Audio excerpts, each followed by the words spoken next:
சம்சாரம் அது மின்சாரம். அப்பான்னா இப்படி தான்டா இருப்பாங்க, அம்மான்னா இப்படி தான் இருப்பாங்க.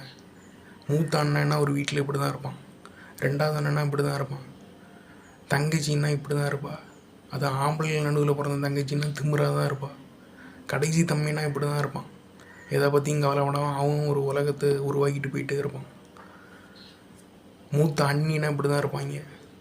இது தாண்டா வாழ்க்கையோட எதார்த்தம், இதுதான் வாழ்க்கை, வாழ்ந்து தான் ஆகணும் அப்படின்னு சொன்ன படம் தான் இந்த படம். இந்த படத்தில் பெரிய பலம் என்ன அப்படின்னா, இந்த படத்தை பார்த்தா இந்த படத்தில் வர ஏதாவது ஒரு கேரக்டர் நம்ம வீட்டுக்குள்ளே இருக்கும், இல்லாமல் இருக்கவே செய்யாது. அதுதான் இந்த படத்தோட பெரிய பலம். இதில் ஸ்பெஷல் ஐட்டம் என்ன அப்படின்னா, முதல்ல ஒரு பாட்டை ரீமிக்ஸ் பண்ண படம் இந்த படம் தான்.